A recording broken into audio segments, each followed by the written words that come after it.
this? I don't know. Who is that? I know she's a black woman. I don't know who that is. Who the is that? How's Kamala doing? Kamala Harris, dude. How proud are you of Kamala Harris? All she does is laugh. What has she done for my community? I have so much to say about this. Who do you think the Democrats' nominee for president is going to be? And I mean that question incredibly sincerely, because the more you see Joe Biden, the more it seems unlikely that he stays at the top of the ticket for a couple of reasons. The first is because he's just mentally and physically incapable of doing it. But the second reason is because as every day goes by and we see the events in our country develop and we see the polls, he's going to get just demolished. It's going to be ugly. And that's when Barack Obama and Valerie Jarrett and Susan Rice and the real powers that be in the Democratic Party and the institutionalized deep state left in this country, that's when they start doing something. And one of the options is Joe resigns, Kamala takes over, and then she rides this wave of history as the first black woman president. That's a very real scenario. But there's one problem standing in the way. Black voters who they're counting on here with the Kamala. One of the reasons you do the Kamala Harris move is to solidify the black vote and act because it's like Barack Obama all over again. It's history, baby. And black voters actually hate her. I mean, they hate her. Jesse Waters will explain. Joe Biden took Kamala off ice today, sending her to Atlanta to pitch their economic opportunity tour, which are really just Trump's opportunity zones that they plagiarized. Kamala is telling black voters, re-elect Joe, and we'll pump cash into your neighborhoods. This may actually help with her name recognition, considering the black voters Johnny talks to can't even pick her out of a lineup. Who's this? I don't know. Who is that? I know she's a black woman. I don't know who that is. Who the is that? How's Kamala doing? Kamala Harris, dude. How proud are you of Kamala Harris? All she does is laugh. What has she done for my community? Kamala Harris loves her electric buses. We don't need that, Kamala. She loves a lot of things. She don't love her people. Democrats know Kamala's a hot mess, but they're stuck with her. They need to get it together. I mean, not a book plug, but they need to. The DNC tested Kamala with focus groups to figure out why she's unlikable. Turns out it's this. And then I have a follow-up on Afghanistan. Okay. Think you just fell out of a coconut tree?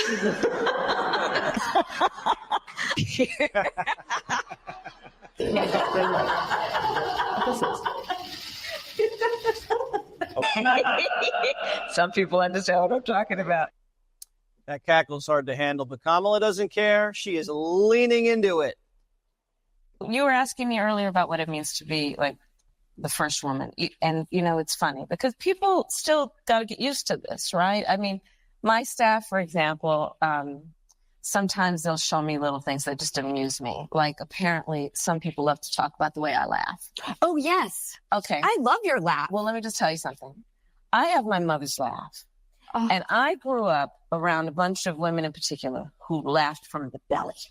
You know, I'm never going to be, it's just, I'm not that person. See what you did there? Hating Kamala's laugh, sexist. But don't worry, they're hard at work rebranding Kamala for the 19th time. We all need a mom. I've been thinking that we really all need a tremendous hug in the world right now. Yeah. But in our country, we need you to be Mamala of the country. We need a great protector. A Mamala. I have so much to say about this. But first of all, on the laugh, I just want to point out, and I don't know if you've seen her before, her name is Esty Palti. She has absolutely perfected a Kamala Harris impersonation. And you've got to say, because the only upside to Kamala Harris staying in public view is that this woman has got a huge career ahead of her. Watch. Everything is in context. You know, I have a great joke. Don't kill me for this one. You're going to be holding your stomachs. But My mother used to say to me, I don't understand what's wrong with you people. You think you fell out of a coconut tree?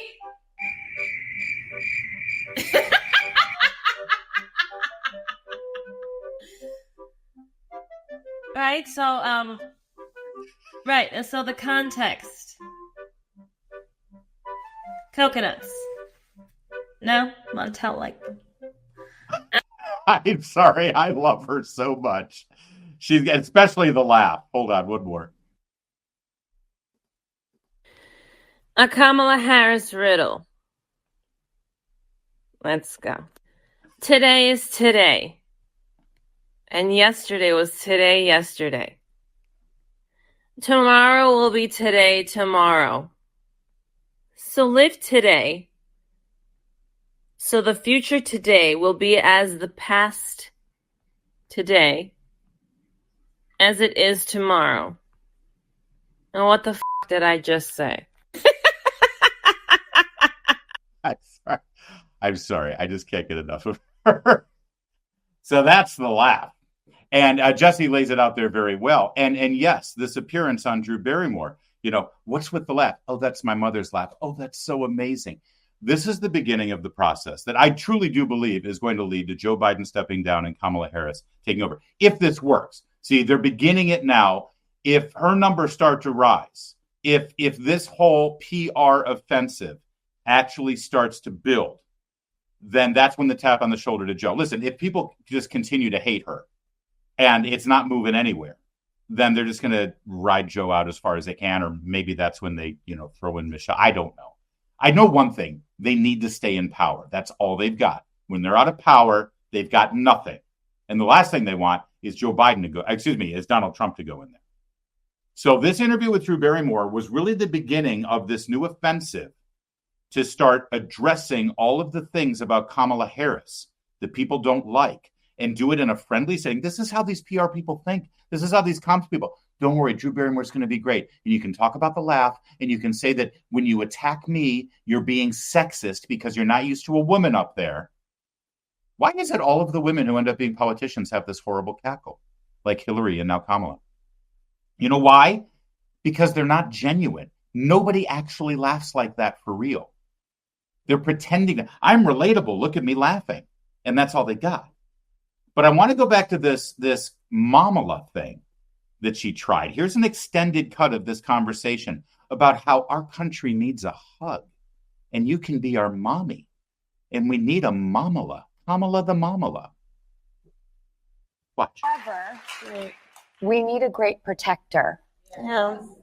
Well, part of it is I think that sadly over the last many years, there's been this kind of perverse approach to what strength looks like, which is to suggest that the measure of one's strength is based on who you beat down. Instead of what we know, the true measure of your strength is based on who you lift up. Yes. Right? Yes.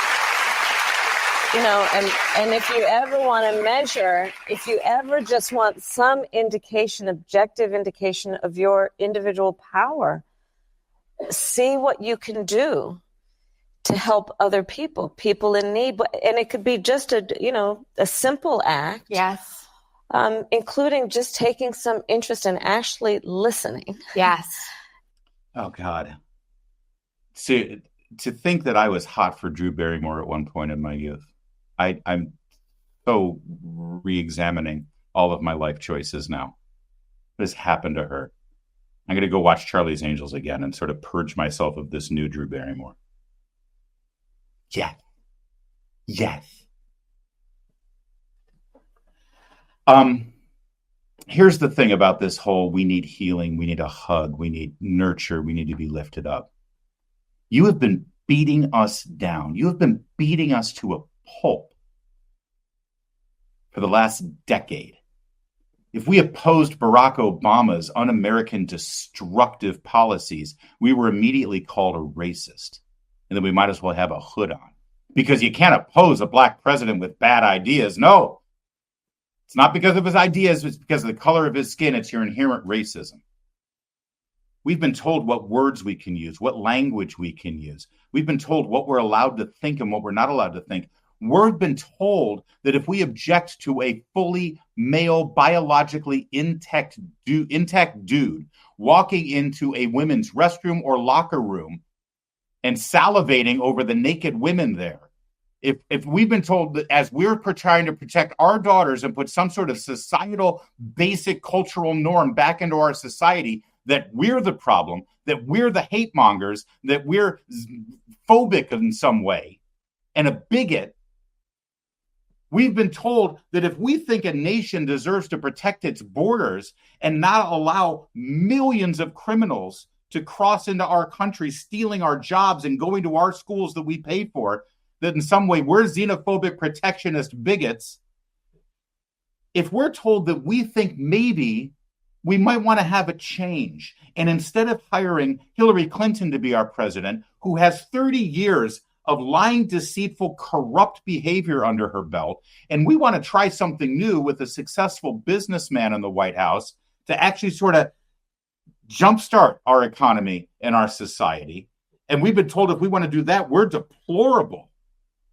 We've been told that because we object to wearing a mask or getting a vaccine that the government is forcing on us that has not been properly tested, that if we want our children to go back in school since they're not vulnerable to the virus and we want to go back to work, we've been told that because we dare to say that China's responsible for the virus because it came from the same city where there's a lab that looks at viruses. We've been told that we're xenophobic and hateful mongers and we're going to kill our grandmother and kill our society because we don't believe science if we believe those things. You've spent the last 10 to 20 years telling us all of that and beating us down, othering us and telling us that we're what's wrong with our country. And now you dare to say that we need a hug?